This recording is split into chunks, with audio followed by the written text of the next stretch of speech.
7 months before Evangeline Thornfield climbed the mountain that would change her life, she stood in a different kind of desperate place. The Silver Ridge Cemetery, fresh dirt mounded over her husband's grave, her hands resting on a belly 6 months swollen with child. Thomas Thornfield had broken his neck falling drunk from a horse. A stupid death for a man who'd made stupid choices his entire adult life. The preacher spoke words about God's mercy and eternal rest, but Evie barely heard them. She was doing arithmetic in her head, the brutal mathematics of poverty. Rent due, debts accumulated, a baby coming. No husband, no income, no prospects. Her mother, Beatrice, stood beside her, ramrod straight in her mourning black, and when the service ended, spoke the words that would echo for months to come. "You married beneath you, Evangeline. This is the consequence of that choice."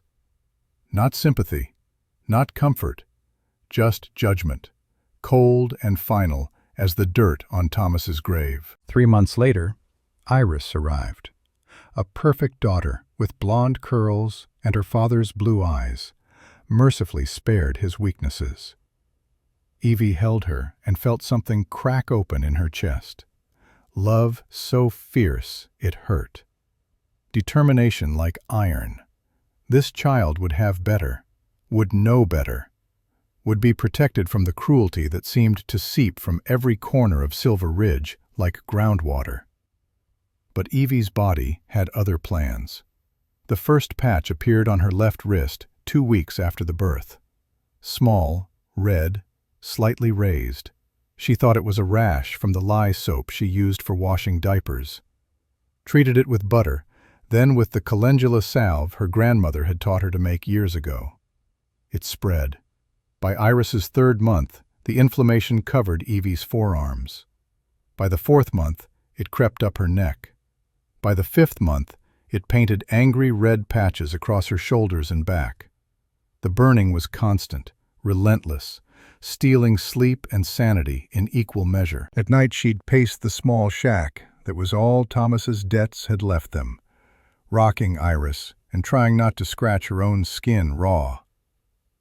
She went to Dr. Marcus Thornhill on a Tuesday morning in early autumn, 3 months before that final, desperate climb. Scraped together the coins for a consultation. Waited 2 hours in his office while respectable women were seen before her. When she was finally called in, Thornhill took one look at her arms, and his face closed like a door. "I can't help you with this," he said, not even rising from his desk. "But you haven't examined—" "I don't need to examine it to know I can't treat it. Whatever you have, Mrs. Thornfield, it's beyond my capacity. I suggest prayer and patience." He'd shown her out himself, as if she might contaminate his waiting room by lingering. That was 3 months ago. Since then, the condition had worsened, the burning intensified, and Silver Ridge's judgment hardened from whispers to open hostility. Now, on this October morning in 1884, Evangeline Thornfield stood once more in Dr. Thornhill's office. Her last hope, her final attempt before something more desperate. The waiting room was full, as it always was. Mrs. Adelaide Patterson sat nearest the window, her reticule clutched tight. Mrs. Hendricks occupied the middle seats with 2 of her daughters. A woman Evie didn't recognize sat near the door, well-dressed and uncomfortable in the way of wealthy people forced to wait. All 3 looked up when Evie entered. She watched the recognition dawn, watched distaste bloom on their faces like mold. Mrs. Patterson gathered her skirts aside, as if Evie's presence might soil them. Mrs. Hendricks whispered something to her daughters, who turned to stare with the cruel fascination of youth. The stranger simply stood and left, the bell above the door jingling her departure. "May I help you?" Miss Agnes Pritchard, Dr. Thornhill's nurse, spoke with the particular ice reserved for the unworthy poor. "I need to see Dr. Thornhill, please. My condition has worsened significantly." Evie kept her voice low, conscious of Iris's small hand in hers, of her daughter absorbing every humiliation. Agnes's eyes traveled over Evie with the practiced assessment of someone cataloging flaws. The extra weight that poverty and motherhood had layered on. The patched dress, mended so many times the seams showed more than the original fabric. The red patches visible at collar and cuff, angry against pale skin. "Dr. Thornhill is very busy today." "I can wait." "I'm not sure that would be—" "I'll wait." Evie said it louder than intended, aware of the other women listening. "I have money. I can pay. I need medical attention, and he's the only doctor in 3 counties. Agnes's mouth pursed like she'd tasted something sour. "Very well, but it may be some time." It was 3 hours. The other women were called, one by one, until only Evie and Iris remained in the empty waiting room. Iris had long since fallen asleep against her mother's side, thumb in mouth, despite being too old for such comfort. Evie stroked her daughter's fine hair and tried to ignore the way her skin screamed beneath long sleeves. Mrs. Thornfield, Dr. Thornhill's office smelled of leather and bay rum, and the particular arrogance of a man who'd never questioned his own authority. He sat behind a mahogany desk that probably cost more than Evie would see in a year, his collar starched white, his vest buttoned precisely. He didn't offer her a chair, didn't rise, barely looked at her. "Miss Pritchard says your condition has worsened." "Yes, doctor.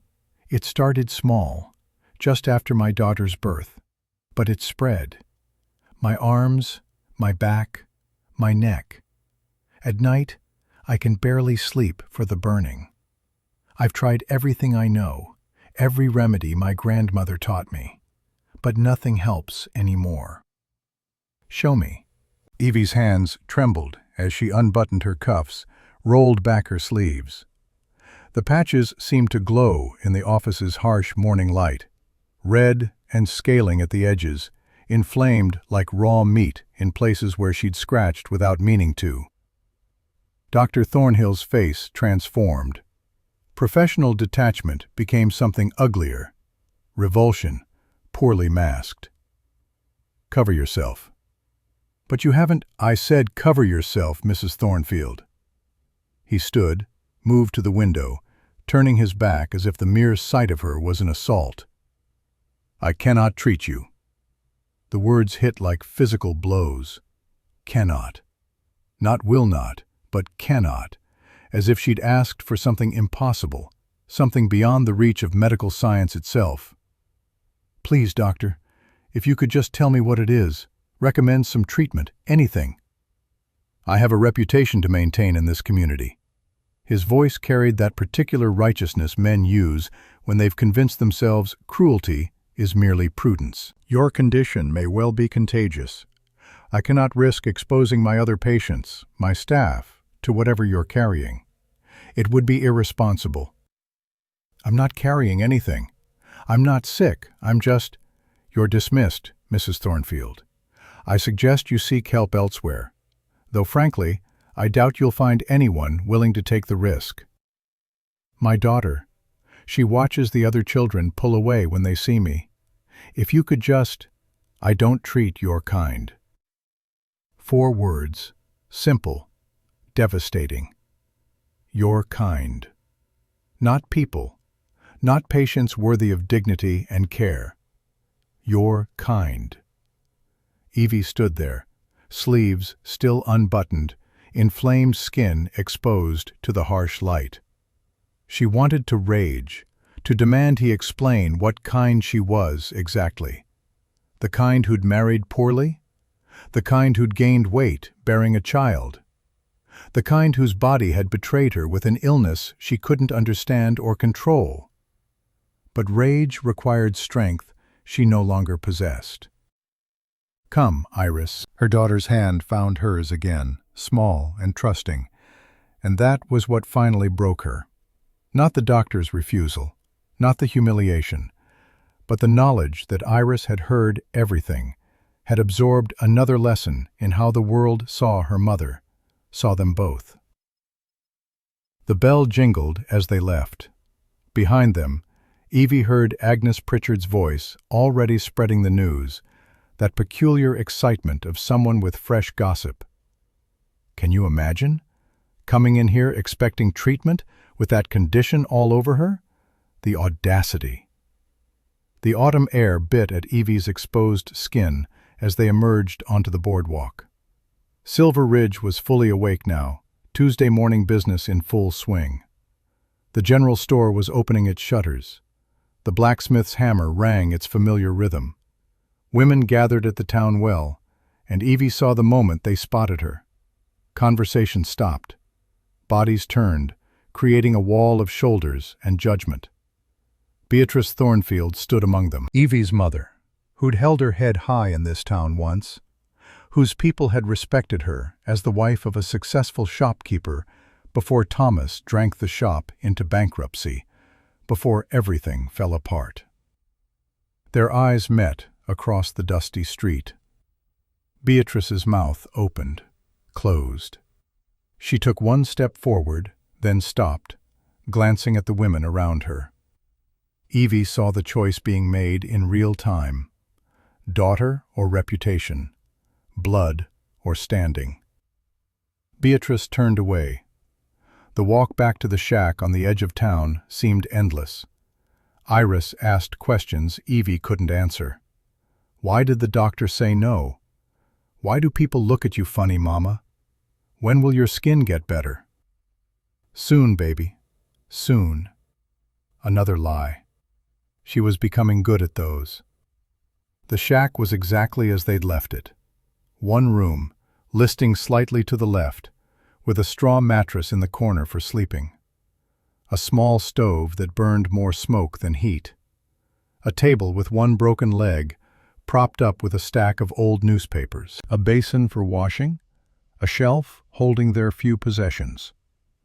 This was what remained of the Thornfield legacy. This was what Thomas's love had amounted to. Nothing.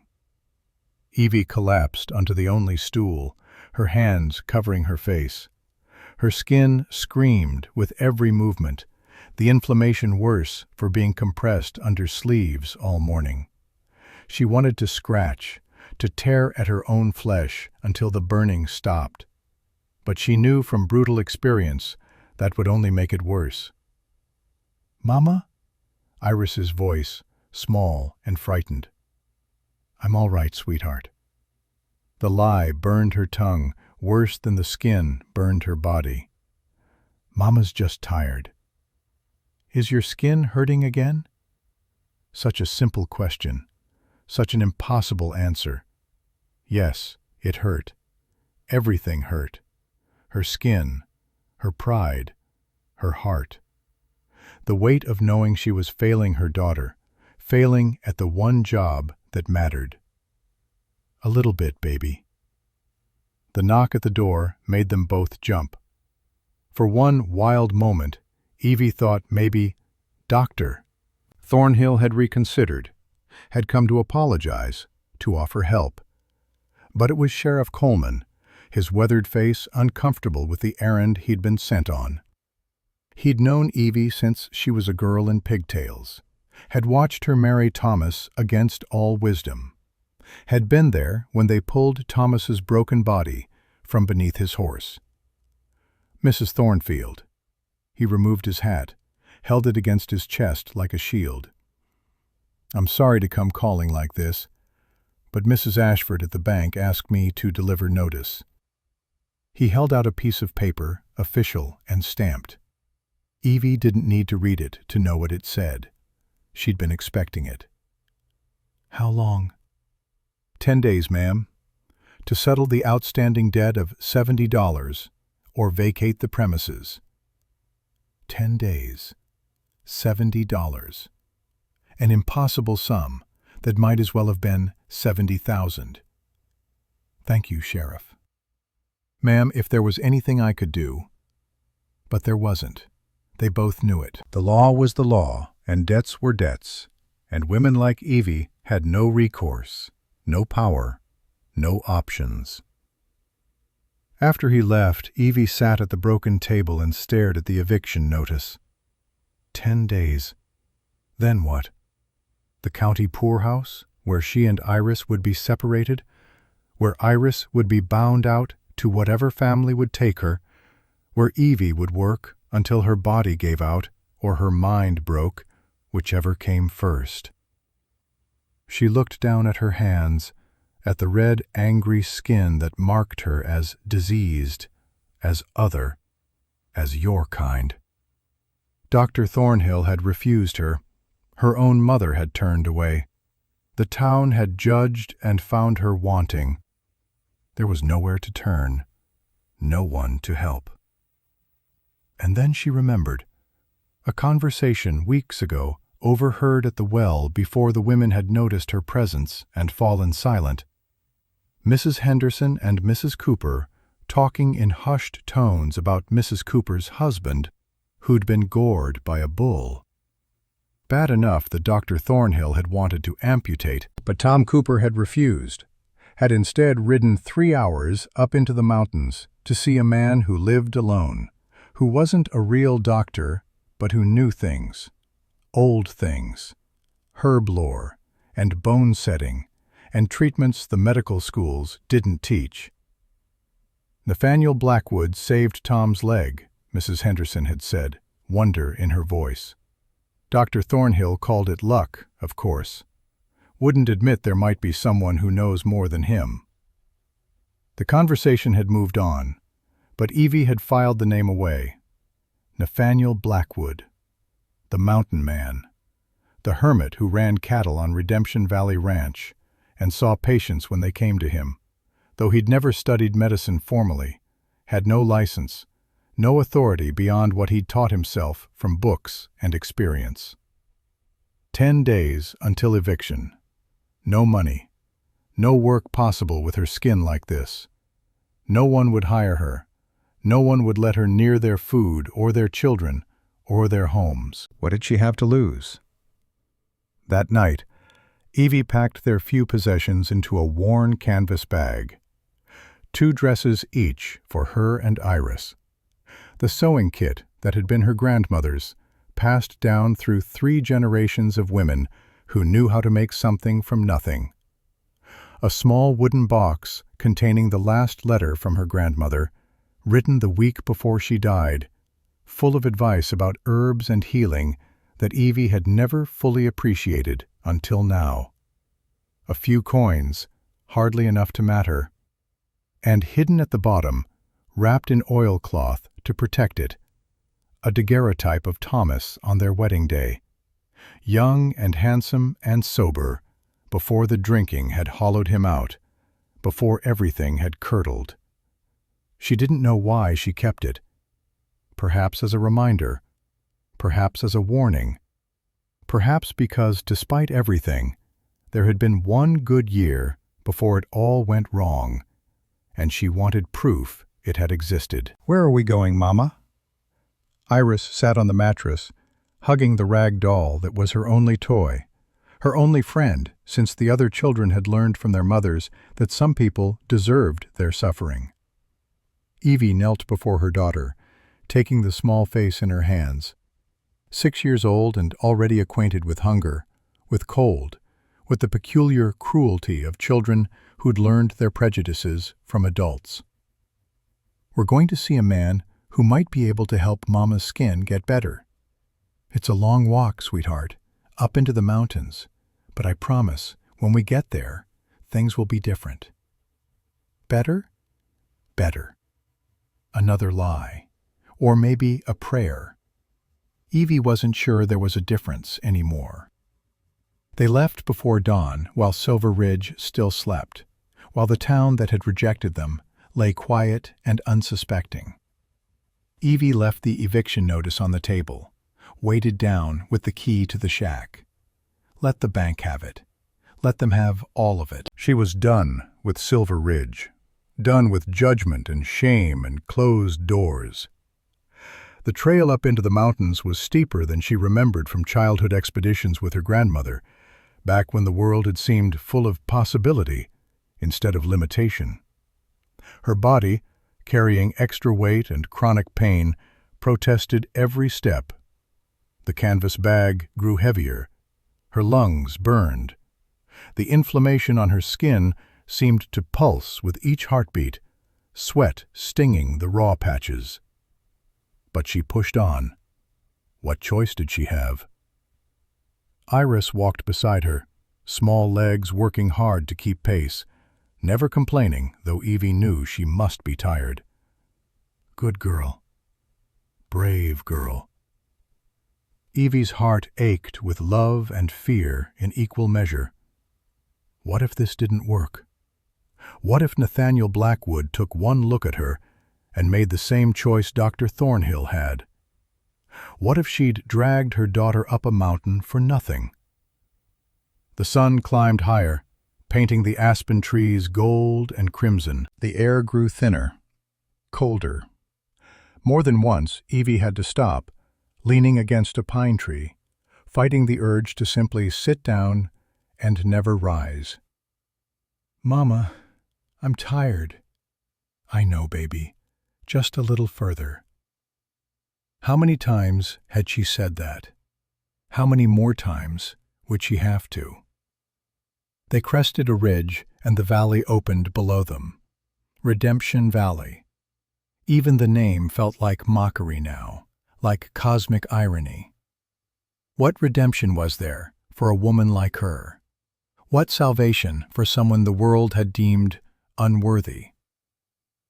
But there, nestled against the far slope, she could see buildings, a ranch house, larger than any home she'd ever lived in. Barns and corrals, cattle grazing in distant pastures, small as toys from this height. Smoke rising from a chimney, proof of human habitation, of warmth and shelter, and the possibility of help. Proof that Nathaniel Blackwood was home. Evie's heart hammered as they descended into the valley. What would she say? How did one approach a stranger and beg for mercy? She'd practiced speeches in her mind during the long climb, but they all sounded desperate and pitiful, which was accurate, but not helpful. They were halfway across the valley floor when a figure emerged from one of the barns. Tall, broad-shouldered, moving with the easy confidence of a man completely at home in his surroundings. He led a horse that was limping slightly, favoring its right foreleg toward the nearest corral. Evie's steps slowed. This was it. The moment of truth. She could turn back now, could retreat to Silver Ridge and face the poorhouse, could surrender to the fate the world had decided for her. Or she could walk forward. Her grip tightened on Iris's hand, and she walked forward. He saw them when they were still 50 yards out, stopped what he was doing, one hand resting on the horse's neck, and simply waited. Not approaching, not retreating, just waiting with the patience of a man who'd learned to let the world come to him rather than chase after it. As they drew closer, Evie could make out more details. He was younger than she'd expected, perhaps in his mid-30s, with dark hair touched with gray at the temples. His face was weathered from years outdoors, lined in a way that spoke of squinting at distant horizons and facing down harsh weather. He wore simple clothes, work-worn but clean. Denim pants, a flannel shirt with the sleeves rolled to the elbows, revealing forearms corded with muscle and marked with scars. The hands of a working man. But his eyes were what struck her. Winter sky gray, assessing her with an intelligence that suggested education, learning, something more than the rough mountain hermit she'd expected. "Mr. Blackwood?" Her voice came out rough, breathless from the climb and the fear. He studied her without speaking, taking in her disheveled appearance, her labored breathing, the child clinging to her skirts. and when his gaze moved to her hands, she saw the moment he noticed the inflamed skin visible beneath her cuffs. "You're a long way from town, ma'am." His voice was deep, quiet, with an accent she couldn't quite place. Educated, she realized with surprise. Eastern, perhaps, definitely not the rough drawl she'd expected from a mountain rancher. I heard you know medicine, that you help people when they come to you." "Depends on what they need help with." "My skin," the words tumbled out, desperate and ashamed in equal measure. "It started 6 months ago, just a small patch, but it spread. I went to Dr. Thornhill in Silver Ridge. He refused to treat me, said I might be contagious, that he couldn't risk his reputation." Something flickered across Nathaniel Blackwood's face.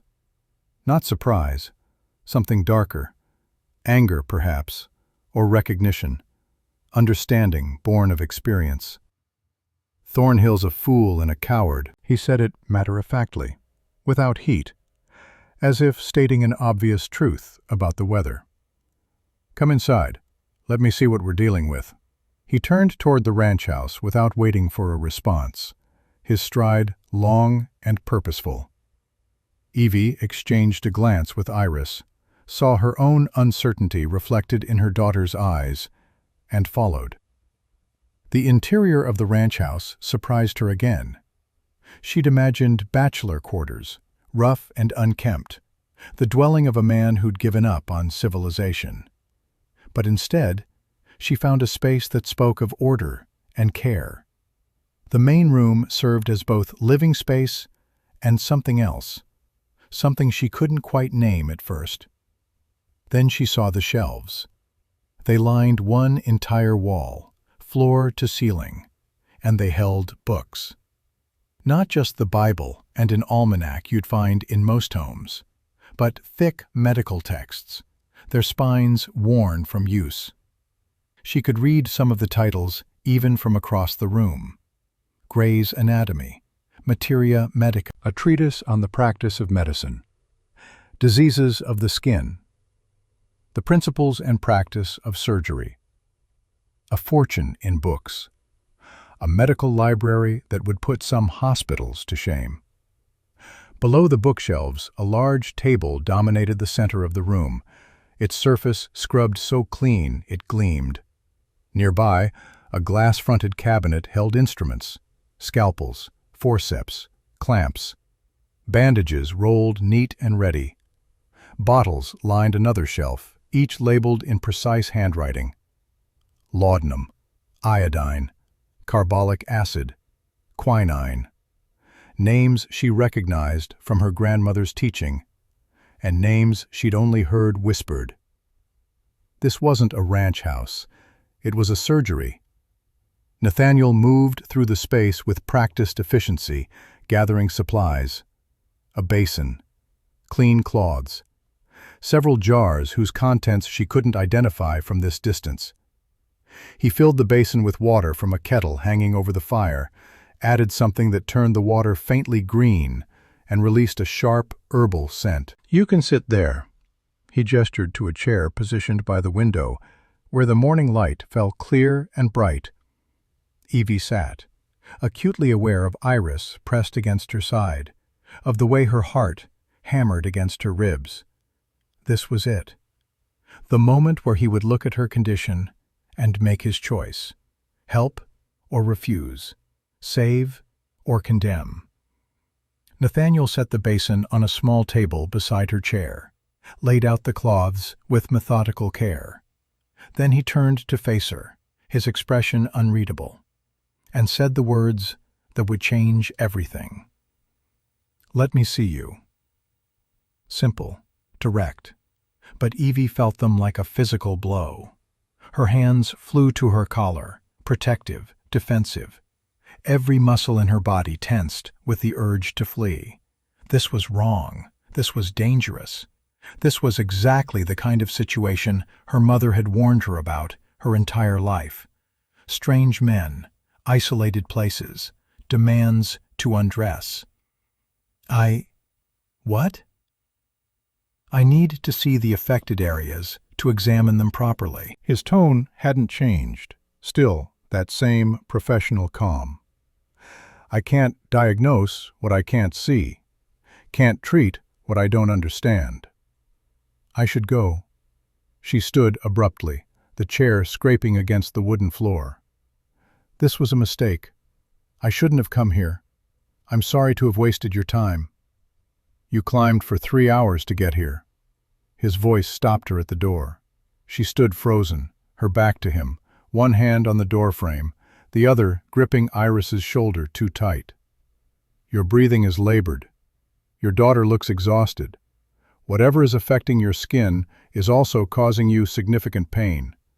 I can see it in the way you move, the way you flinch when fabric touches certain areas. A pause. If you leave now, you'll descend the mountain in worse condition than you arrived. You'll have nowhere else to go, and we both know it. The truth of it hit her like a fist to the stomach. He was right. She knew he was right. Dr. Thornhill had refused her. Her own mother had turned away. The town had judged and condemned. There was nowhere else, no other options, no other hope. But the shame, the fear, the lifetime of being looked at with disgust and told her body was wrong, it was almost stronger than her desperation. Almost. I'm not Dr. Thornhill. Nathaniel's voice was quieter now, almost gentle. I'm not going to judge you. I'm not going to gossip about this with anyone. I'm going to examine your condition, determine what's causing it, and treat it to the best of my ability. That's all. He paused. This is medicine, Mrs. Thornfield. Not cruelty, not violation. Just medicine. But the choice has to be yours. I won't force you to do anything. You can walk out that door right now if that's what you want. Evie turned slowly. He hadn't moved from where he stood by the table, giving her space, letting her decide. His face held none of the distaste she'd seen in Dr. Thornhill's expression, none of the disgust she'd grown accustomed to seeing in Silver Ridge, just patience, professional interest, and something else she couldn't quite name. Understanding, maybe, or recognition born of his own experience with suffering. Her hands shook as she reached for the buttons of her dress. Every instinct screamed at her to stop, to run, to hide. She'd spent 6 months covering these patches, wearing long sleeves in summer heat, arranging her collar to hide the ones on her neck. The thought of exposing them deliberately, of showing someone the full extent of what her body had become, filled her with a dread that bordered on panic. But she had Iris to think about. Iris, who deserved better than the poorhouse, better than being bound out to strangers, better than a mother too afraid to fight for her. The dress fell away, revealing the simple chemise beneath. Even through the thin fabric, the patches were visible. Angry, red, a map of her body's rebellion against itself. The chemise, too. Nathaniel's voice was clinical, matter-of-fact. I need to see the skin itself to make an accurate assessment. This was it, the moment of ultimate vulnerability. Evie closed her eyes, took a breath that hurt her chest, and removed the chemise. The cool air of the ranch house hit her skin, raising goosebumps across flesh she'd spent years trying to hide. The inflammation seemed to burn brighter in the light from the window, across her upper arms, spreading down her back, creeping up her neck like flames consuming kindling. She stood there, exposed in ways that went far beyond the merely physical, waiting for the judgment that always came, waiting for his expression to change, waiting for him to see her the way everyone else did, diseased, damaged, disgusting. But Nathaniel simply stepped closer, his movements slow and deliberate, giving her time to adjust to his proximity. He circled her carefully, examining the affected areas without touching her. Professional, clinical, His face showed concentration, nothing more. No disgust, no revulsion. Just the focused attention of someone trying to solve a problem. "How long did you say you've had this?" 6 months, maybe 7 now.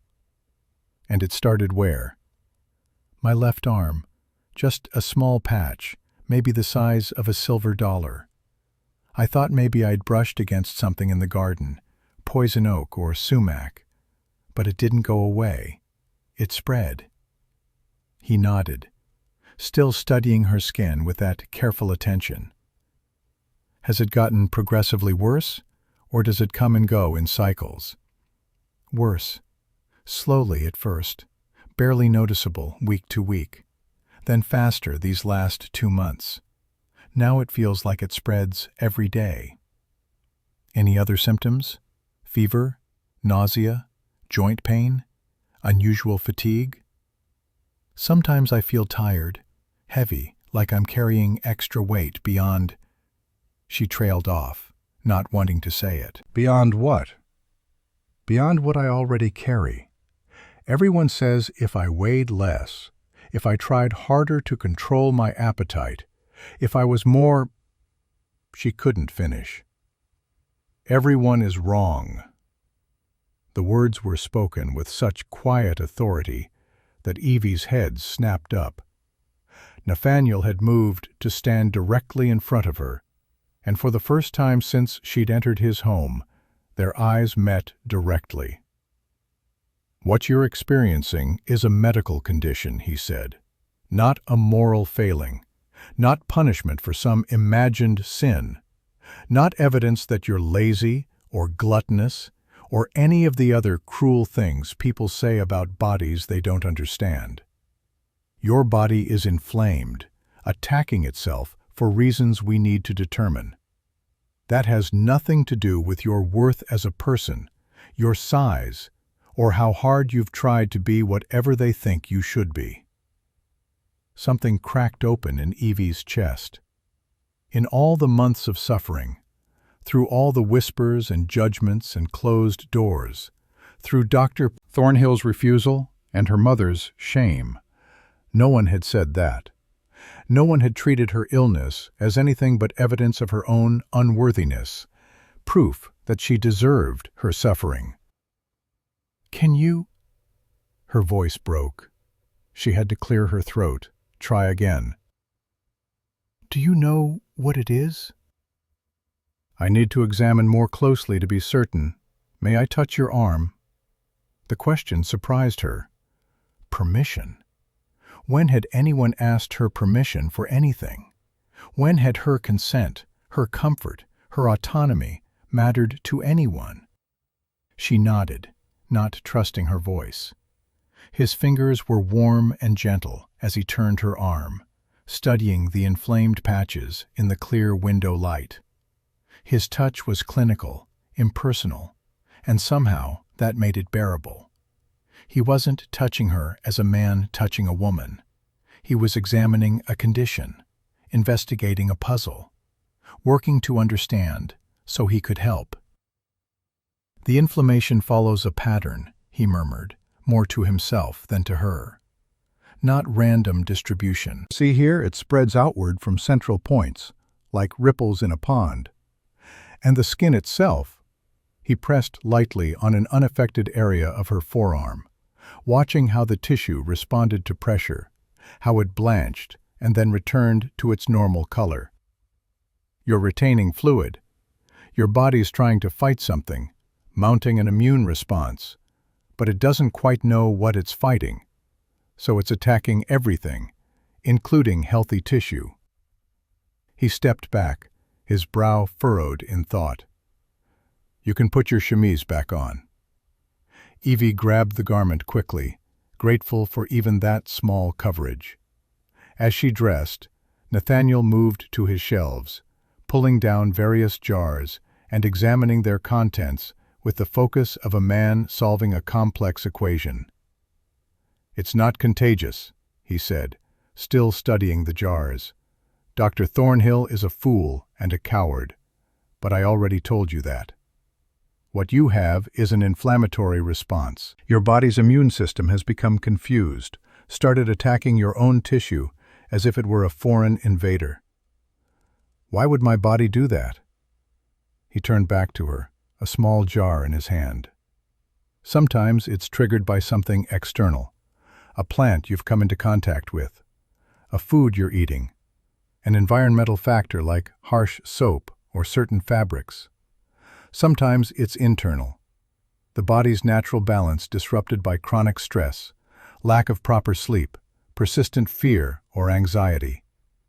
He paused, his gray eyes finding hers again.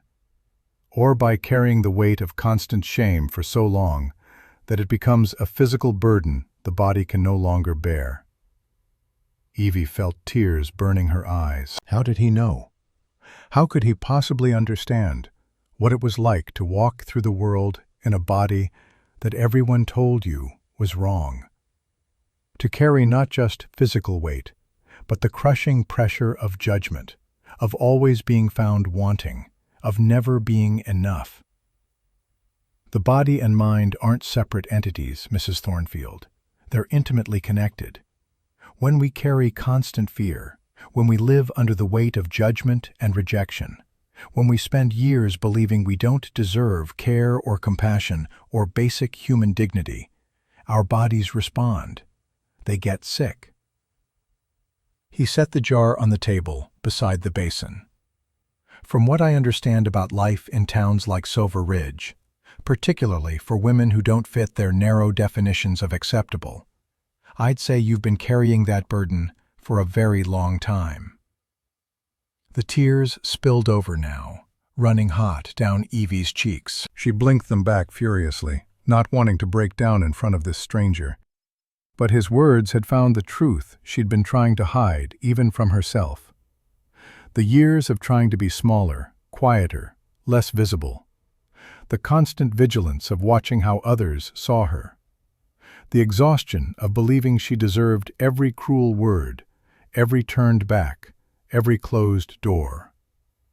"Can you help me?" The question came out raw, stripped of any pretense or pride.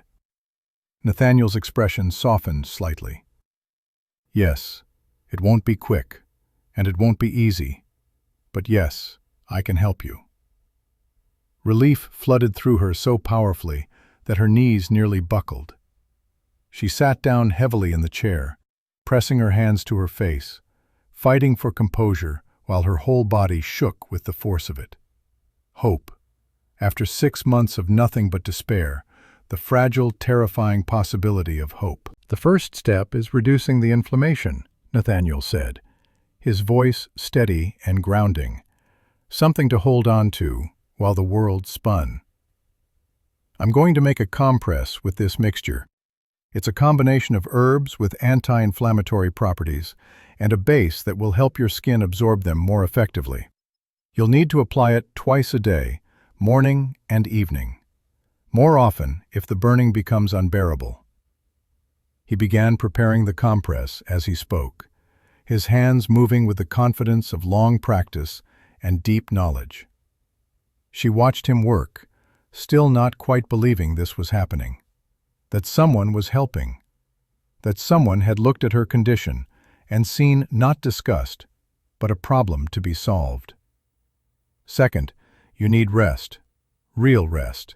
Not just sleep, though you need that too, but rest from judgment, from stress, from the constant pressure of people making you feel like you have to earn your right to exist, to take up space, to be cared for." He glanced at her, something unreadable in his expression. "Where were you planning to go after this, assuming I could help you?" The question she'd been dreading. Evie's stomach sank. She'd been so focused on getting here, on finding help, on surviving one more day, that she hadn't thought beyond this moment, hadn't planned for what came next. I don't know. I have a little money, not much. Maybe I could find a town where no one knows me, find work, start over." Even as she said it, she knew how impossible it sounded. What work could she do looking like this? Who would hire her? "You could stay here." The words hung in the air between them, impossible and tempting in equal measure. Evie stared at him, certain she'd misheard. "What?" "I have space. A small cabin out back that I've been using for storage. It's not fancy, but it's weatherproof, clean, has a stove and a bed. You and your daughter could stay there while you heal." He met her gaze directly. "No charge, no expectations beyond following the treatment plan. Just a place to rest while your body recovers." "Why?" The word came out as barely a whisper. "Why would you do that? You don't know me. You don't owe me anything." Nathaniel was quiet for a moment, his hands stilling on the compress he was preparing. When he spoke, his voice was softer than before, carrying a weight of old pain that resonated with her own. 12 years ago, I had a sister. Her name was Lily. Beautiful girl, smart as a whip, 17 years old with her whole life stretching out ahead of her. She had dreams, plans, wanted to be a teacher, wanted to see the ocean, wanted all the things young girls want. He paused, and Evie saw his jaw tighten with emotion barely held in check. She got sick, a wasting disease the doctors couldn't explain, couldn't treat, wouldn't even try very hard to understand. Within 6 months, she'd lost half her weight. Her skin turned gray. Her hair fell out. The light went out of her eyes. Evie heard the grief in his voice, raw, despite the passage of years. And suddenly she wasn't perfect anymore. Suddenly people crossed the street to avoid her. Mothers pulled their daughters away, afraid whatever she had might be catching, might contaminate their precious, perfect children. The doctor who'd delivered her, who'd treated her for every childhood ailment, refused to see her. Said there was nothing he could do, but really, he just didn't want to be associated with failure. Didn't want his reputation tainted by a patient he couldn't cure. Nathaniel's hands resumed their work, but Evie could see the tension in his shoulders, the careful control it took to keep his voice steady. She died believing she'd become a monster, that she deserved what was happening to her, that her body's failure was somehow her fault, her punishment for not being strong enough, good enough, perfect enough. All because she got sick. All because her body stopped conforming to what they expected. He finished the compress and set it aside, finally looking at Evie again. "I couldn't save her. God knows I tried. But I didn't know enough then. I was just a kid myself, 19 years old, working on my father's ranch, barely able to read beyond a primer. After Lily died, I made myself a promise. I would learn everything, every book I could find on medicine, anatomy, disease. I traveled to Denver, to San Francisco, to Boston, finding healers who still practiced the old ways, the herb lore and traditional knowledge that medical schools dismissed as superstition. He gestured to the shelves of books, the surgery he'd built. I bought this ranch with my inheritance, and I made myself another promise. No one who came to me seeking help would ever be turned away.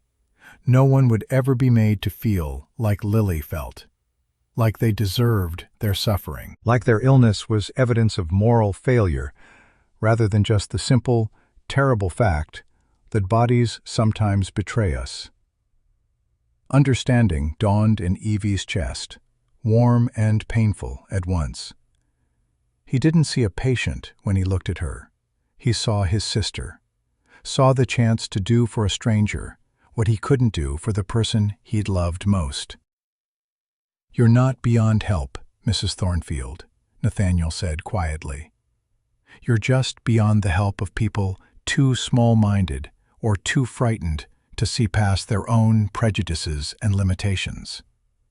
So I'm asking you again, will you stay? Will you let me help you heal?" Evie thought about Silver Ridge, about her mother's turned back and Dr. Thornhill's curled lip, and the eviction notice she'd left on a broken table in a shack she'd never have to see again. Thought about the poorhouse waiting at the bottom of the mountain, ready to swallow her and Iris both if she went back empty-handed. And she thought about this cabin, with its clean floors and organized shelves, and the smell of herbs hanging in the air. About this man who looked at her inflamed skin and saw not disgust, but a puzzle to be solved, a person to be helped, who spoke of her body's illness as exactly that, an illness, not a judgment or a punishment. About the possibility, however fragile, that she might actually heal, that things might actually get better. Yes. Her voice was barely audible, but it was steady. Yes, please. We'll stay. The relief on Nathaniel's face was subtle but unmistakable. He nodded once, then gestured to her arm. Then let's start the treatment. The sooner we begin, the sooner you'll feel some relief. For the next hour, he worked in focused silence, applying the herbal compress to each inflamed area, explaining what he was doing and why. The mixture stung at first, sharp enough to make Evie gasp and bite her lip, but then a cooling sensation spread across her skin, soothing the constant burn that had become her unwelcome companion these past months. It felt like mercy, like grace, like the first full breath after drowning. "It'll take a few days to see real improvement," Nathaniel said as he worked on the last patch, high on her shoulder, near her neck. "But you should feel some relief tonight. The burning should ease enough to let you sleep. Tomorrow, we'll talk about diet. I've found that certain foods can worsen inflammatory conditions. We'll eliminate potential triggers, establish a routine, give your body the chance to heal without constant stress and fear." He finished and stepped back, cleaning his hands in the basin with methodical care. "And Mrs. Thornfield, I need you to understand something important." Evie looked up at him, waiting, hoping he wouldn't take back the kindness he'd shown. "This isn't your fault. What happened to your body, the inflammation, the pain, none of it is because you weren't good enough, or didn't try hard enough, or committed some sin that needed punishing. You got sick. That's all. Bodies get sick. It's not a moral judgment. It's not divine retribution. It's just biology, chemistry, the complex systems of the human body, sometimes going wrong. And now you're going to get better. Do you understand?" The tears Evie had been holding back finally spilled over in earnest. She covered her face with her hands, her shoulders shaking with sobs that seemed to come from somewhere deep inside her, from years of carrying shame that was never hers to bear. Years of believing the lies people told about bodies that didn't fit their narrow standards. Years of thinking she deserved her suffering. Nathaniel didn't tell her to stop crying, didn't offer empty comfort or platitudes about everything being fine. He simply let her cry, going about the business of cleaning up his supplies, giving her the dignity of privacy even in the small space. When she finally looked up, tear-stained and exhausted, she found a cup of tea on the table beside her, steam rising fragrant into the air.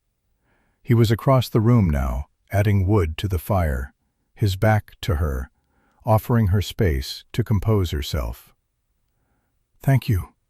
Her voice was rough, raw from crying.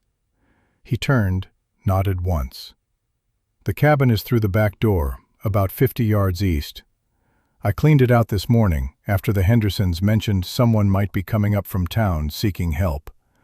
Not much furniture, but there's a bed with a decent mattress, a stove that actually works, a table and 2 chairs. It's not fancy, but it's more than we had," Evie said softly. "It's more than I hoped for." Their eyes met across the room, and something passed between them. understanding, recognition of what it meant to have nothing and be offered something. To be seen as human when the world had decided you were less. Evie stood, testing her legs, surprised to find them steady despite the emotional storm she'd just weathered. The skin on her arms still burned, but it was different now, manageable. For the first time in months, she could imagine it actually getting better. "Mr. Blackwood, I don't know how to repay." "Don't." He held up a hand, stopping her. "This isn't a debt. This is medicine. This is what healers do.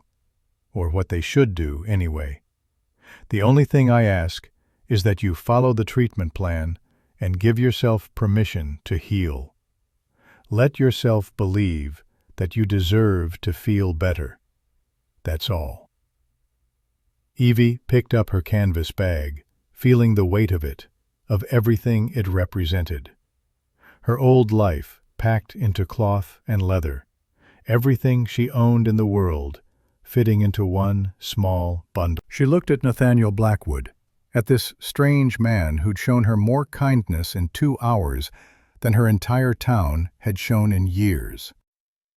"There is one thing," Nathaniel said, as she and Iris moved toward the door. "In exchange for the cabin and the treatment, if you're willing, I'd like you to teach me." Evie stopped, confused. "Teach you what?" "You mentioned your grandmother earlier, that she'd taught you things. Herb lore, I'm guessing, based on the traditional remedies you said you'd tried. Plant medicine." He gestured to his shelves, to all the medical texts. "I know medicine from books, from formal study, from scientific journals and academic papers. But there's knowledge that doesn't come from books, wisdom that's been passed hand to hand through generations. The old ways. I'd value learning from you if you're willing to share what your grandmother taught you."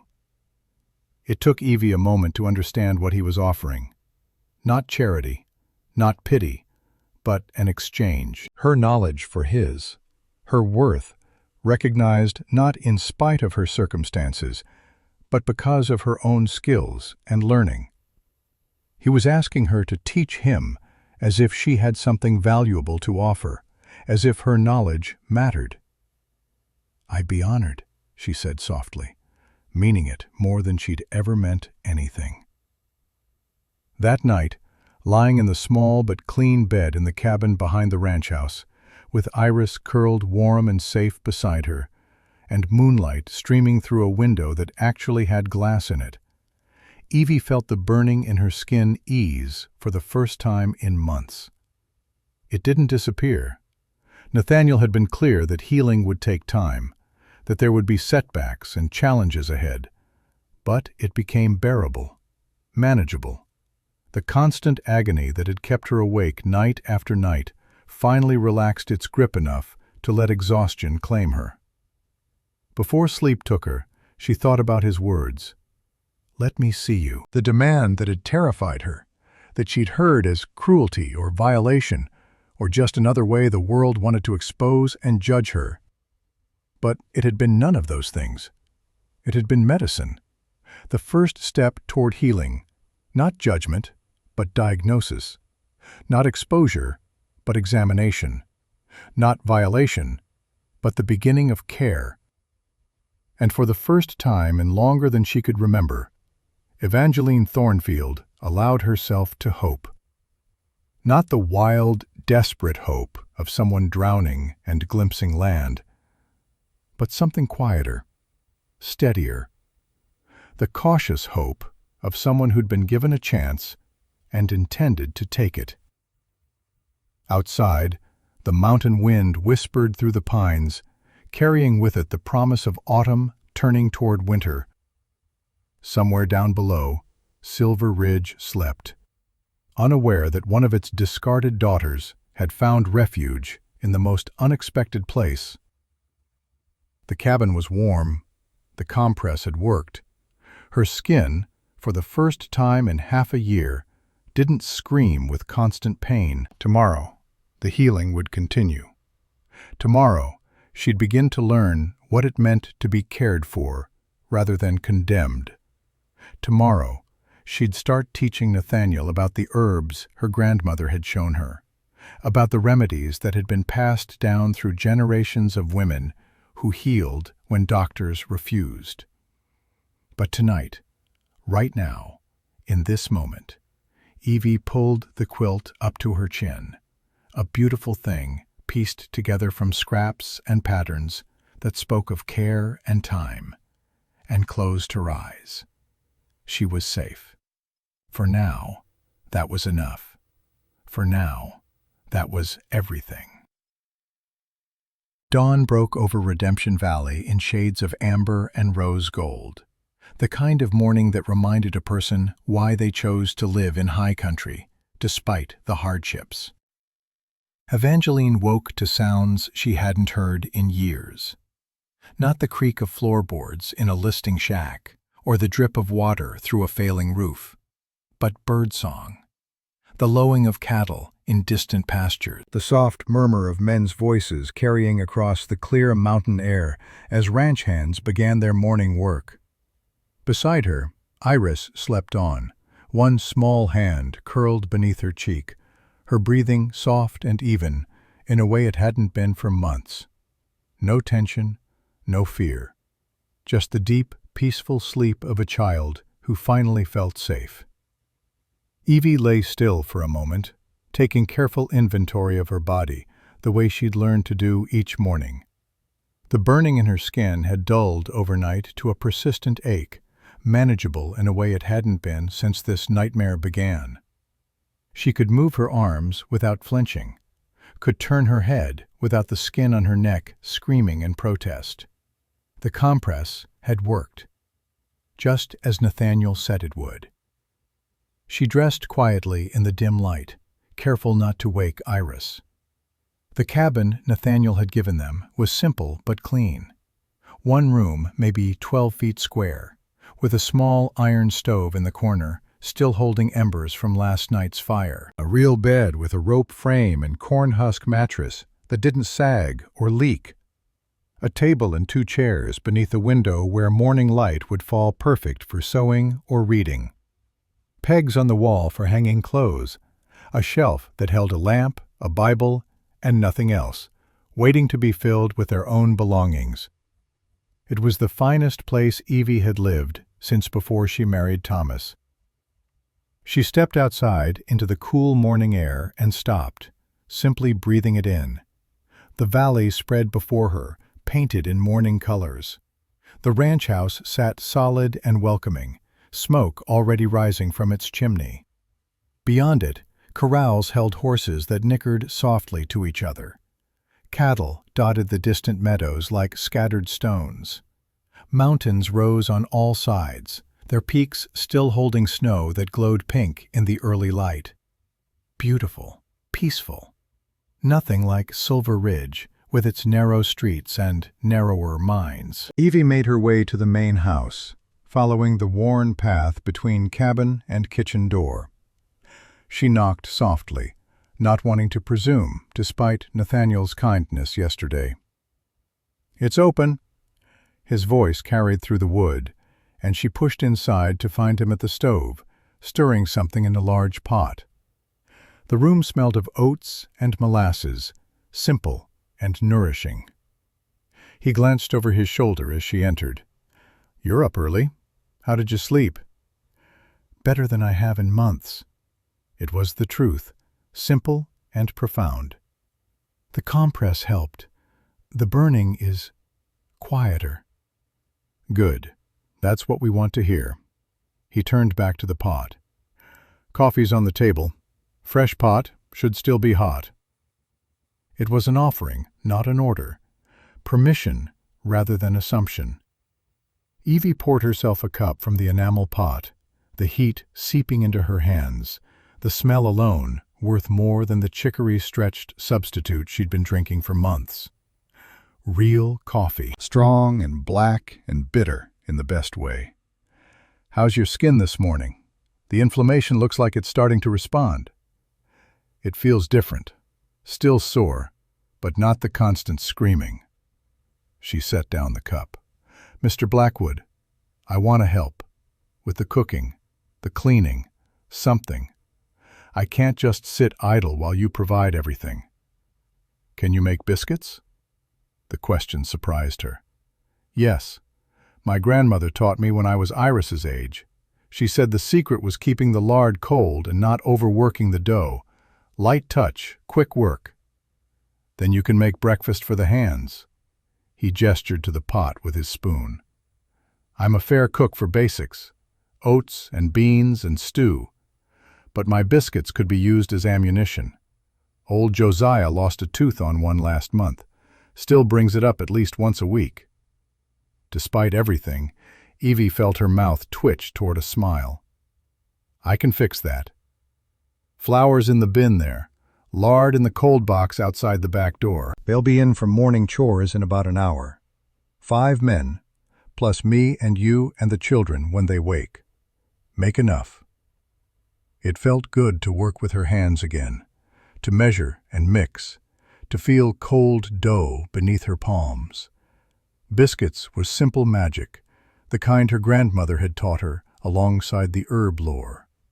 Flour and fat and buttermilk, transformed by heat and knowledge into something that could make a hard man's face soften with memory. She worked efficiently, her hands remembering the rhythm even after months away from any kitchen worth the name. 2½ cups flour, ½ cup lard kept cold. Buttermilk from the crock Nathaniel pointed out. Mix just until it comes together.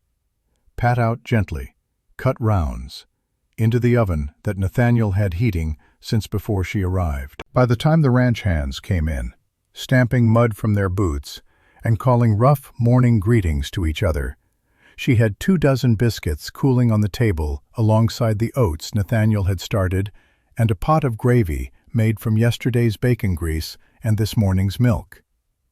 They stopped in the doorway when they saw her.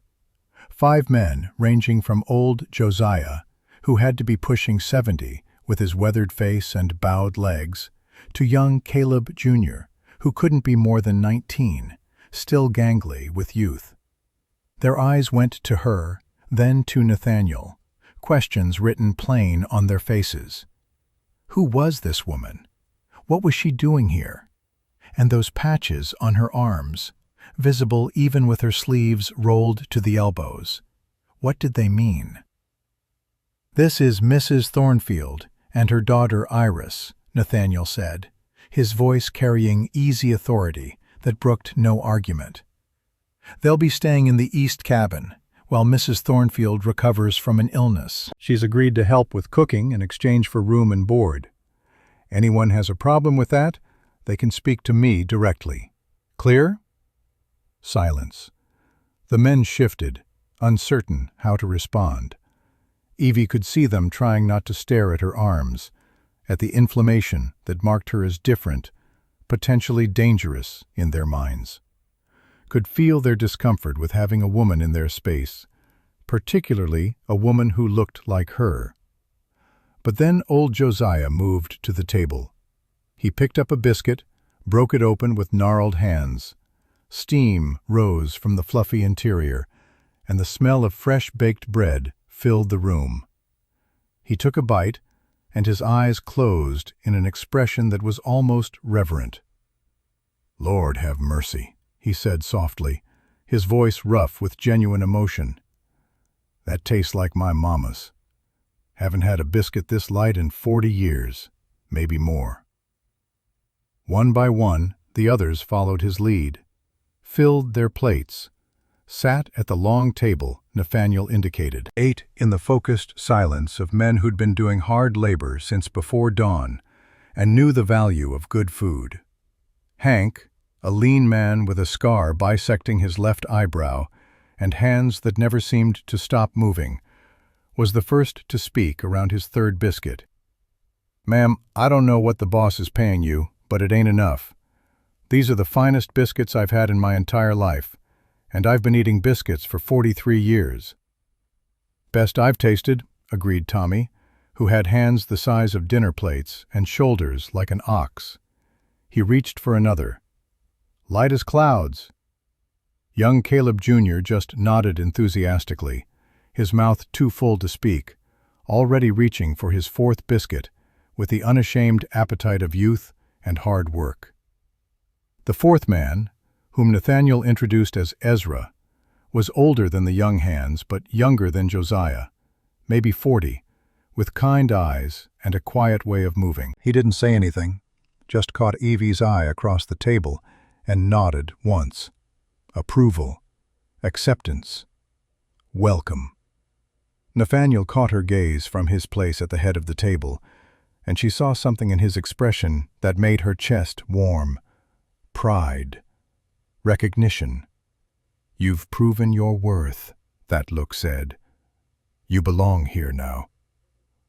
It was the first meal in months where Evie hadn't felt she had to apologize for existing. After breakfast, after the hands had dispersed to their various tasks and Iris had woken and been fed and sent outside to explore the ranch under Caleb Jr.'s watchful eye, Nathaniel gestured Evie to the shelves that lined his wall. "Your grandmother," he said without preamble. "What did she teach you about herbs, plant medicine?" Evie moved closer, studying the jars and dried bundles with interest. Some she recognized immediately: comfrey for broken bones and deep bruises, yarrow for bleeding and fever, chamomile for sleep and digestion, for calming anxious stomachs and restless minds. But others were new to her, their labels written in Nathaniel's precise hand. Arnica montana, Calendula officinalis, Hypericum perforatum. "She was a midwife," Evie said slowly, her fingers hovering over the jars without touching, not wanting to presume. "And before that, her mother was a healer in the old country, Ireland, County Cork. They brought the knowledge with them when they immigrated, passed it down through the women. She taught me which plants to gather and when, how the moon phases affect potency, how to dry herbs properly so they keep their virtue, how to make poultices and tinctures and salves." She paused, old grief tightening her throat. "But she died when I was 15. And then I married Thomas at 17. And he didn't hold with such things. Said it was witchcraft, women's foolishness. So I stopped practicing, stopped gathering. Let that knowledge go dormant for years." "Until you got sick." "Until I got desperate." Evie looked at him directly. "Desperation makes you remember things you thought you'd forgotten. I tried every remedy she'd taught me. Chickweed salves, burdock root tea, nettle compresses. Some helped a little. None helped enough." "What I know came from books," Nathaniel said, pulling down a thick volume, its leather cover worn soft from handling. "Medical texts, journals, scientific papers from universities in Boston and Philadelphia and Europe. This is Gray's Anatomy. It can tell you where every bone in the body lies, every muscle and vessel, every organ and its function. It's invaluable knowledge." He set the book aside and pulled down another, then another, stacking them on the table between them. "But books can't tell you everything. They can't tell you which plant will stop bleeding fastest or ease a fever most effectively. They can't teach you the wisdom that's been passed hand to hand for generations, refined through trial and error and careful observation. That's what I need you to teach me, the knowledge your grandmother gave you, the old ways that work even when the new science fails." Over the next weeks, they fell into a rhythm that felt almost like normalcy, like the life Evie had never quite managed to build before everything fell apart. She'd wake before dawn, make breakfast for the household. The ranch hands had stopped looking at her with uncertainty, had started greeting her with genuine smiles and "Morning, ma'am," and small kindnesses like fixing the loose step on her cabin porch without being asked. Young Caleb Jr. brought her wildflowers once, shyly presented with his ears turning red. "Thought they might brighten your cabin, ma'am." After breakfast, Nathaniel would treat her skin. The twice-daily ritual became something almost meditative, a quiet space in the busy ranch day. She'd sit by the window in the main house while he prepared fresh compresses, and they would talk about her grandmother's remedies and his medical studies, about the patients who came to him, the ones the town doctor had dismissed or couldn't help. "There was a woman last month," he told her one morning, his hands gentle as he applied the cooling herbs to her shoulder. "Sarah Mitchell. Terrible headaches that left her unable to work, unable to care for her children. Thornhill told her it was hysteria, that she needed to calm her nerves and submit to her husband's authority. Prescribed laudanum to make her more manageable." "And what did you do?" Asked her about her life. Turned out she was sewing by candlelight for 12 hours a day, taking in work to make ends meet because her husband drank his wages. Straining her eyes in poor light, hunching over the work until her neck and shoulders were in constant spasm. He finished the compress and stepped back. "I told her to work only by windows during daylight, to rest her eyes every hour, to stretch her neck and shoulders regularly, and I gave her willow bark tea for the pain when it came." Did it help? She came back 2 weeks later, headaches gone, called it a miracle. But it wasn't a miracle. It was just listening, treating her like a person instead of a problem, looking at her whole life instead of just her symptoms. Evie found herself looking forward to these sessions, not just for the relief they brought her skin, which was visibly improving day by day, the angry red fading to pink, the patches shrinking at their edges, but for the conversation, for being treated as someone with knowledge worth sharing, rather than a burden to be endured. In the afternoons, she would work in the garden behind the main house, where Nathaniel grew his medicinal plants. It was smaller than it should be, she thought, for the number of patients he saw. But her hands remembered what her grandmother had taught her: how to tell when mugwort was ready for harvest by the silver on the underside of its leaves, how to dry lavender upside down in bundles so it kept its scent and potency, how to make a proper salve from beeswax and infused oils, the proportions that made it soft enough to spread but firm enough to stay where you put it. Old Josiah would often join her there, his arthritic hands moving slowly through the plants, deadheading spent flowers and pulling weeds with the careful attention of a man who'd spent his life working the land. "My joints," he said one afternoon, settling onto a stump with a grimace that suggested significant pain. "They ache something fierce when the weather turns. Been like this for years, just getting worse as I get older." Evie remembered her grandmother's remedy for joint pain. "Devil's claw root," she said, standing and brushing dirt from her skirt. "Steeped in hot water and drunk twice a day. And a poultice of comfrey on the worst joints at night. It won't cure the arthritis, but it should help with the inflammation and pain. You know how to make that? I can teach you. Better than having to come to me every time. You should know how to care for yourself." And she did. Showed him how to grind the dried root with a mortar and pestle, how to steep it for the right amount of time, how to apply the poultice so it stayed warm and in place all night. Within a week, Josiah was moving easier, the deep lines of pain around his eyes and mouth softening, his gait less stiff. "Ma'am," he said one morning, his voice gruff with emotion poorly hidden, "you're a blessing to this place. Don't let anyone tell you different. You hear me?" It was Hank who asked next, about a cough that had plagued him for months, getting worse as autumn settled in and the nights grew cold.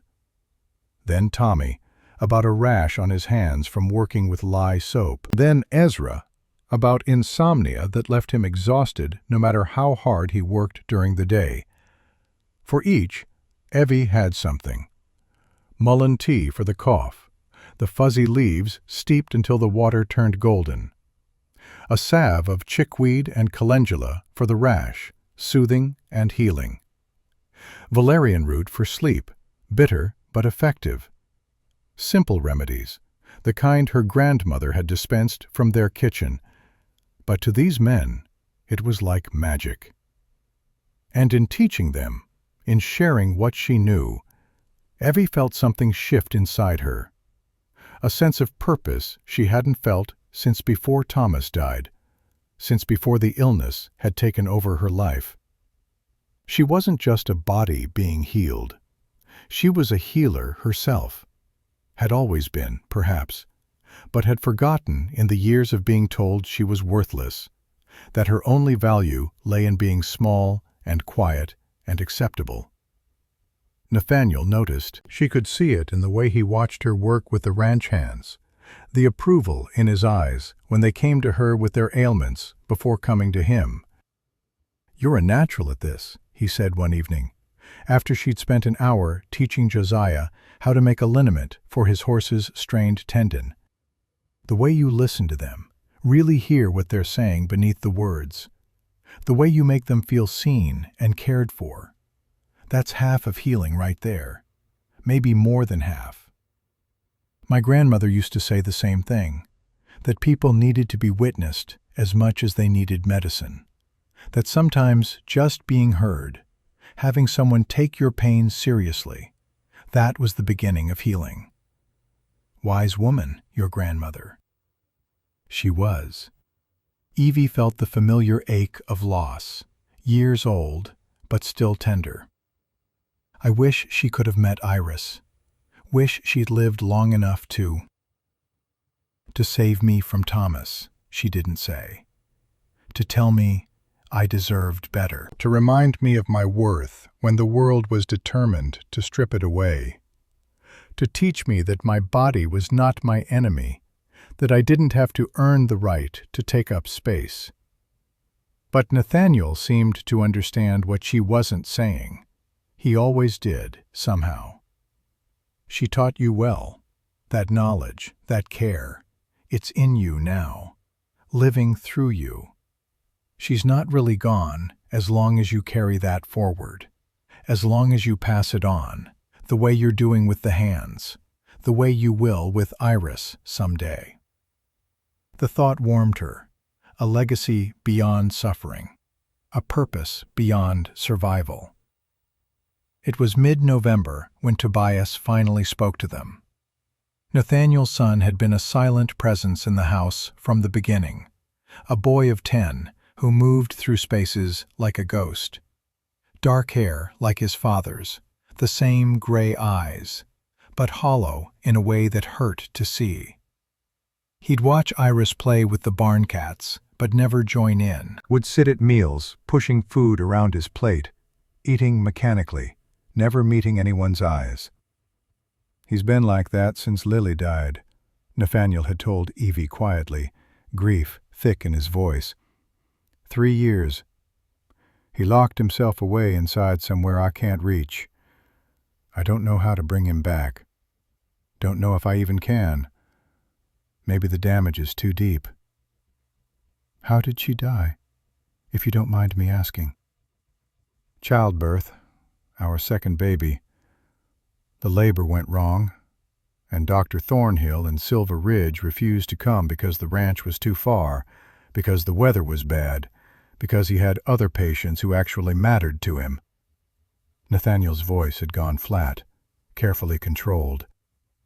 She bled out in our bed while I held her hand, and our son screamed in the next room, and there was nothing I could do.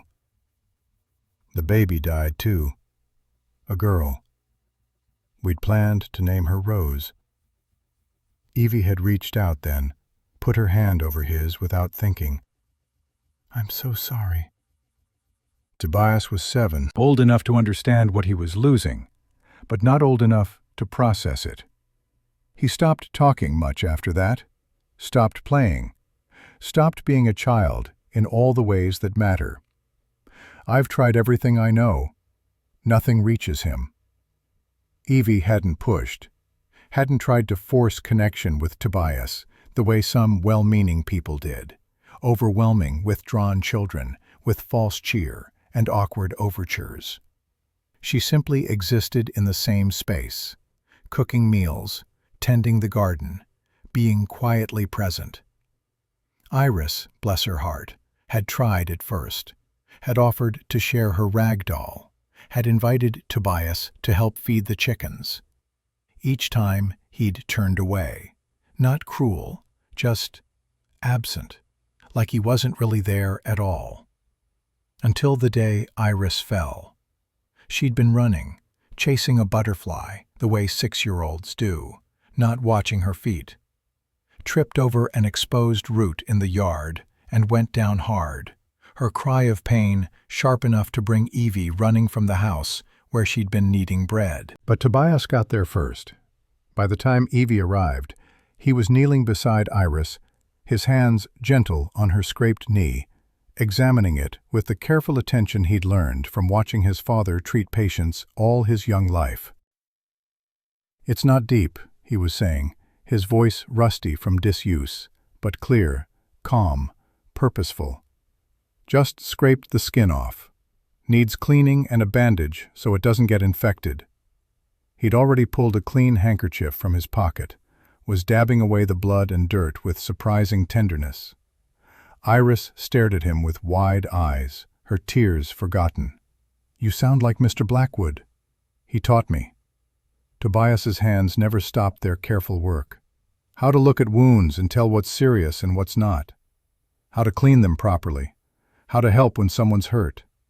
He said it's important to know these things, that everyone should know basic doctoring. "Does it hurt?" Iris asked, though she wasn't crying anymore, just watching with fascination as he worked.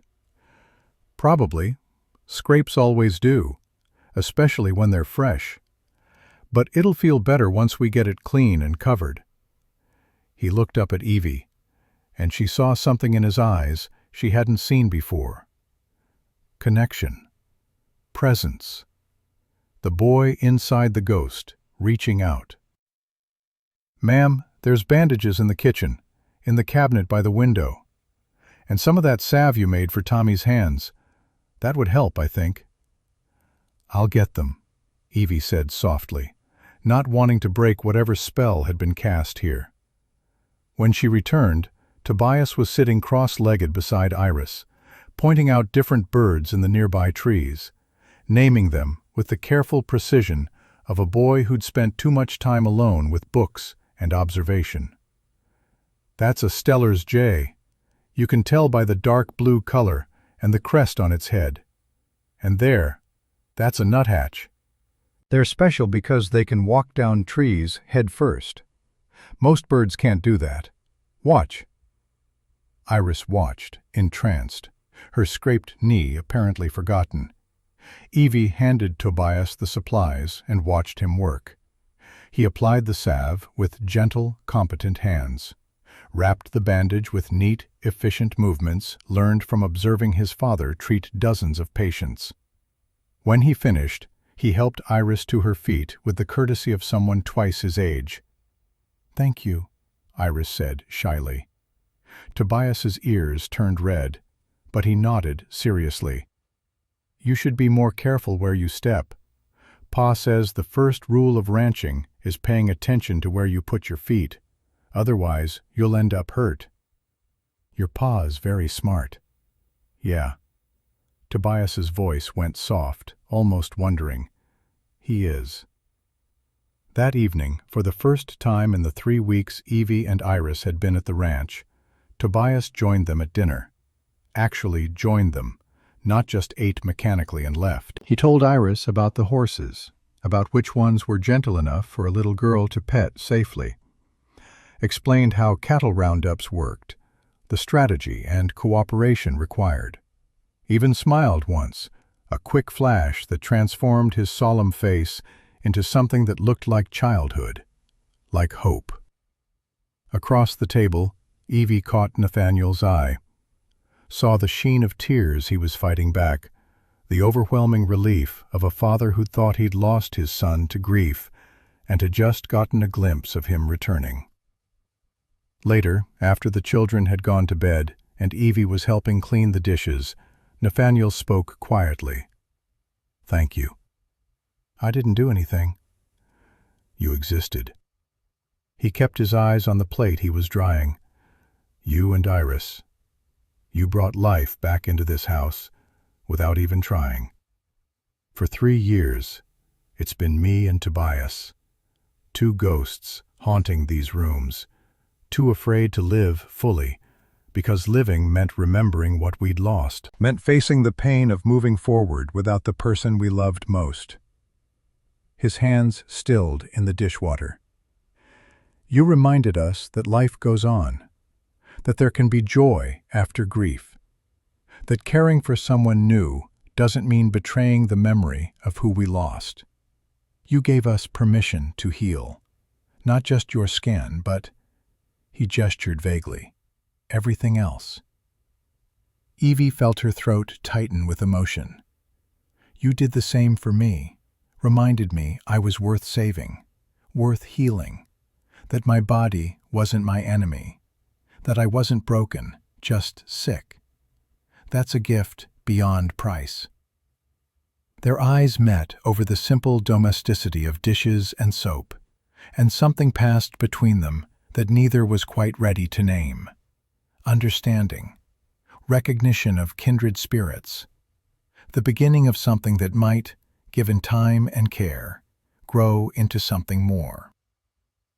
The first snow came in late November, a light dusting that turned the valley white overnight. Evie woke to Iris's delighted squeals, to the sight of her daughter pressing her face against the window and marveling at the transformation. It was also the morning Delilah Whitmore arrived. Evie heard the commotion from the cabin, voices raised in alarm, a woman crying out in pain. She grabbed her shawl and ran toward the main house, her heart already racing with the instinct that told her someone needed help. Delilah sat in Nathaniel's surgery, one hand pressed to her swollen belly, her face gray with fear and pain. Evie had known Delilah in Silver Ridge, though not well. A girl of 20 who'd made the mistake of trusting a traveling salesman's promises of marriage and had found herself pregnant and abandoned. Her own family had cast her out. The town had judged her. Even the church had turned its back. "Mrs. Thornfield," Delilah's voice shook with fear and relief. "I'm sorry. I didn't know where else to go. The pain started this morning, and Dr. Thornhill, he said—" "He refused you." Not a question. Evie knew how that story went. She'd lived it herself. "Said I'd made my bed and could lie in it, that he wouldn't sully his practice with a fallen woman's bastard." Delilah's voice broke. "I'm 8 months along.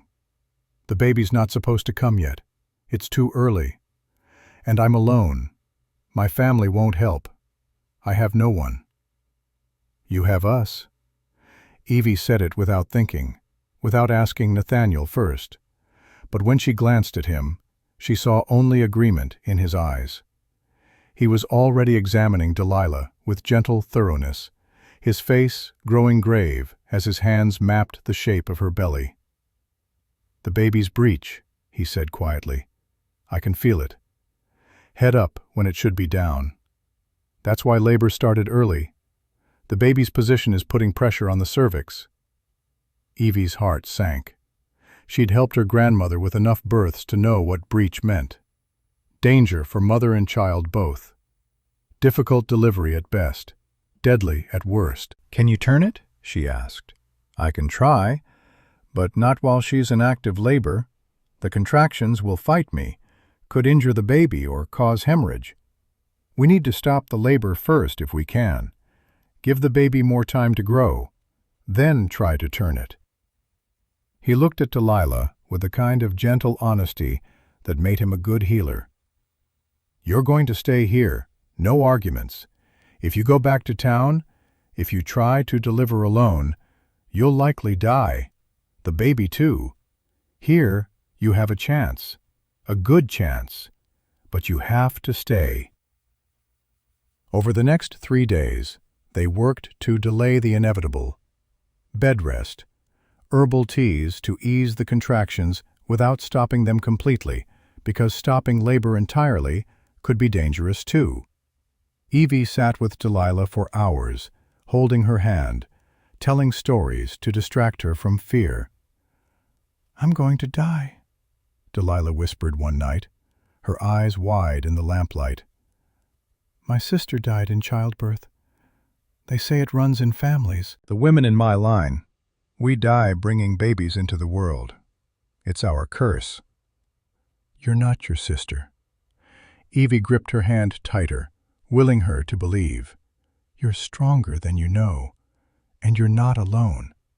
We're here. We won't let you die. Do you understand me? We won't let you." But the contractions kept coming, stronger, closer together, and outside the snow began to fall in earnest.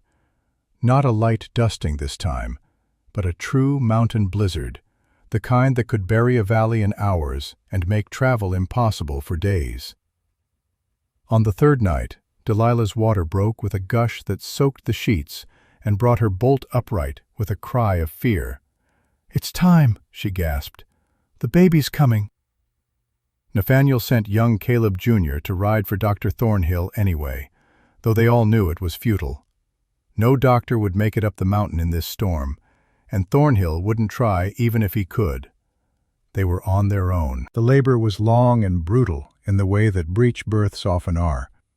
Delilah screamed until her voice went raw, and Evie held her hand and murmured encouragements that felt hollow against the enormity of pain and fear. Nathaniel worked between her legs, his face set in lines of fierce concentration, trying to turn the baby with each contraction, trying to coax a head-down position that would allow for safer delivery. "I can't get it," he said finally, his voice tight with frustration and something that might have been fear. "Every time I almost have the head down, another contraction pushes it back up. The baby's wedged. We're running out of time." "So what do we do?" Evie asked, though part of her already knew the answer. "We deliver breech. It's dangerous for both mother and child. High risk of the baby getting stuck at the hips or shoulders. High risk of cord compression. High risk of hemorrhage. But we don't have a choice now. The labor is too advanced to stop." He looked at Evie directly, and she saw him making a calculation, a decision. "I need your help. Real help. This isn't something I can do alone." "Tell me what to do." For the next 2 hours, Evie learned more about childbirth than all her grandmother's teachings had covered. Learned how to support a breech delivery, how to ease the baby's passage without tearing the mother apart, how to watch for signs of distress, how to be ready for every terrible possibility. Delilah pushed until Evie thought she might break, until blood soaked the sheets and terror clawed at Evie's throat, because this was too much blood, far too much, more than a body should be able to lose and still live. "The bleeding," she said to Nathaniel, keeping her voice low so Delilah wouldn't hear the fear in it. "That's not normal. That's hemorrhage." "I know." His face was grim, his hands steady despite the crisis. "She's tearing. The baby's position, the size, it's causing damage I can't prevent. We have to get the baby out now, and then we have to stop the bleeding, or we'll lose her." "Yarrow," Evie said suddenly, remembering her grandmother's voice from years ago, teaching her about the plants that stopped bleeding. "For hemorrhage, my grandmother used it when women bled too much after birth. We need yarrow. It's in the garden, under 3 feet of snow. Then we dig." She ran outside into the blizzard, old Josiah at her heels, because he'd been waiting, listening, ready to help however he could. Together they dug through the snow with their bare hands. ignoring the cold that bit at their fingers, finding the yarrow plants by memory and determination. The plants were frozen, but still viable, still holding their medicine. They rushed back inside, snow melting off them in puddles on the clean floor. Evie's fingers flew as she prepared the herb, making it into a strong tea, a poultice, using every bit of knowledge her grandmother had ever given her. She'd watched this done once, years ago, for a woman hemorrhaging after a difficult birth. Watched yarrow staunch the flow when nothing else would. "Please," she prayed to whatever gods might be listening, "please let this work. I didn't survive my own suffering just to watch this girl die. Please." Nathaniel delivered the baby feet first, tiny legs emerging first, then hips, then body. A girl, so small she fit in his 2 hands. Born blue and silent, and terrifying in her stillness. Not breathing, not crying, just limp and quiet, in a way that meant death. He worked on her with focused desperation, clearing her airway with his finger, rubbing her chest to stimulate breathing, tilting her head back and breathing into her tiny mouth, trying to force air into lungs that didn't want to work. Evie held her breath, the yarrow tea growing cold in her hands as she watched and prayed and begged the universe to be kind for once, just once, to let this baby live, to let this story have a different ending than so many others. And then, thin and reedy but unmistakable, a cry. Weak at first, then stronger. The baby's face transforming from blue to pink as oxygen finally reached her blood. "She's breathing," Nathaniel said, his voice rough with relief and exhaustion. "She's alive. She's going to make it." But Delilah was still bleeding. The sheets beneath her were red, sodden, terrifying in their testimony. Too much blood. Too much lost, too fast. Evie moved into action, pressing the yarrow poultice where Nathaniel directed, holding the tea to Delilah's lips and coaxing her to drink between her gasping breaths. The girl was gray now, her lips bloodless, her eyes unfocused, shock setting in. They were losing her. "Stay with us," Evie commanded, her voice harder than she'd known it could be. "Delilah, you stay with us. Your daughter needs you. You hear that cry? That's your baby. She needs her mother. You don't get to leave her. You fight. Do you understand me? You fight." Slowly, impossibly, the bleeding eased.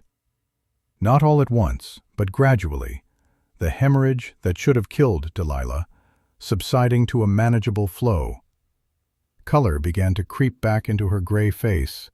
Her breathing steadied, her eyes focused. The yarrow had worked. The ancient remedy, passed down through generations of women who'd birthed and bled and fought to survive, had done what modern medicine couldn't. Nathaniel sat back on his heels, his hands shaking now that the crisis had passed. "The yarrow," he said, his voice filled with something close to awe. "That's what did it. My medical training had nothing left to offer. She would have died. But you knew. Your grandmother's wisdom, that's what saved her life." Evie looked at the baby girl, now wrapped in clean cloths and nursing weakly at her mother's breast. Looked at Delilah, exhausted but alive, tears streaming down her face as she held her daughter for the first time. Looked at her own hands, covered in blood and birth fluids and the sticky residue of yarrow. "We saved her," she said softly. "Together. Your knowledge and mine. That's what made the difference." Later, after Delilah and the baby were sleeping peacefully, after the blood-soaked linens had been removed and burned, and the surgery cleaned with the thoroughness that Nathaniel insisted on, Evie and Nathaniel sat by the fire in the main room. Outside, the blizzard still raged, but inside, all was warm and quiet and alive. I couldn't have done it without you, Nathaniel said, staring into the flames. The medical knowledge, the technique, yes, I have that. But the yarrow, knowing to use it, knowing how, that came from you. From your grandmother through you. From wisdom that can't be learned from books. You would have figured something out. Maybe, maybe not. He turned to face her, and in the firelight, his eyes held an intensity that made her breath catch. Evie, I want to teach you more. Everything I know from the books. Anatomy, diagnosis, treatment protocols. You have the wisdom of generations in your hands. Knowledge passed down through women who healed when doctors refused or failed. If we combine that with medical science, formal training. He didn't finish, but she understood what he was offering. Not just healing for her body, but a path forward, a purpose, a future where she wasn't just surviving but thriving, using her gifts to help others the way they'd helped Delilah tonight. I'd like that, she said. I'd like that very much. Teach me. I'll teach you. We'll learn from each other. Their eyes met across the firelight, and Evie felt something shift in her chest. A warmth that had nothing to do with the flames. An awareness of this man who'd taken her in when she had nothing. Who'd seen past her illness to her worth. Who was offering her not just shelter, but partnership. Not just medicine, but meaning. Who was looking at her now with something in his eyes that made her pulse quicken and her breath shallow. The moment stretched between them, fragile and new and full of possibility. And then Iris called out from the cabin, her voice carrying through the snow. "Mama? Where are you?" The spell broke. Evie stood quickly, suddenly aware of how close they'd been sitting, of the intimacy of the moment. "I should check on her. The storm, she's probably frightened." Of course. Nathaniel rose too, putting careful distance between them. "We can talk more tomorrow. About the teaching, the apprenticeship." "Yes, tomorrow." But she didn't move, not immediately. Stood there looking at him, memorizing the moment. The firelight on his face, the kindness in his eyes, the way he made her feel seen and valued and worthy of care. "Good night, Nate." The shortened name slipped out without her meaning it to. Too familiar, too intimate. But he smiled, and it transformed his serious face into something warmer. "Good night, Evie." She stepped out into the storm, but it no longer felt cold. Her skin, fully covered now in layers against the weather, didn't burn. Her heart, guarded for so long against hurt and disappointment, had begun to open, despite her best intentions. Dangerous, that. Foolish. She'd been hurt before, had given her heart to a man who'd broken it through neglect and drink. Knew better than to risk it again. But as she reached her cabin and pulled Iris close, soothing her daughter's fears about the storm, Evie couldn't help but think about Nathaniel's smile, his eyes, his hands, so gentle on her inflamed skin. His voice calling her Evie instead of Mrs. Thornfield. The weeks that followed the birth blurred together in a haze of new routines and deepening bonds. Delilah stayed in the cabin with Evie and Iris, the four of them forming an unlikely household. During the days, while Delilah recovered and cared for baby Hope, Evie would bring the infant to the main house so Delilah could sleep without interruption, would rock the baby while studying the anatomy texts Nathaniel had loaned her, learning the names of bones and muscles and organs, while Hope dozed against her shoulder. December brought more snow and the deep quiet of a mountain winter. The ranch became a world unto itself, cut off from Silver Ridge by impassable roads. But it didn't feel like isolation. It felt like sanctuary. Evie's skin continued to heal. By mid-December, the inflammation had faded to barely visible pink patches. She could move without pain, could sleep through the night undisturbed, could look at herself in the small mirror above her wash basin without shame or despair. The treatments had worked. But more than that, the peace had worked. The absence of judgment, the presence of care, the slow understanding that her worth didn't depend on her body conforming to anyone's standards. She'd also gained weight, her body finally absorbing the nutrition from regular meals, from food she didn't have to feel guilty eating. The ranch hands' wives had sent over dresses when Nathaniel mentioned someone staying at the ranch might need them. Cast-offs that actually fit her changing body, that didn't need constant mending to hold together. She felt, for the first time in her adult life, comfortable in her own skin. Not despite it, not in spite of it, just comfortable. Nathaniel noticed. She caught him looking sometimes, and the expression in his eyes wasn't clinical anymore. It was something else, something that made her pulse quicken and heat rise to her cheeks. Christmas Eve arrived clear and bitterly cold. The valley transformed into something from a fairy story. Evie spent the day cooking, preparing a feast the likes of which the ranch hadn't seen in years.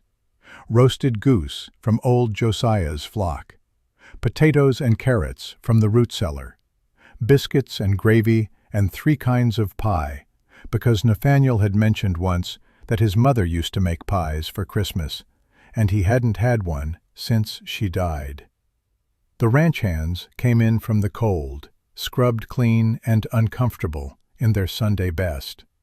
Delilah joined them, baby Hope swaddled against her chest, the infant's dark eyes bright and curious.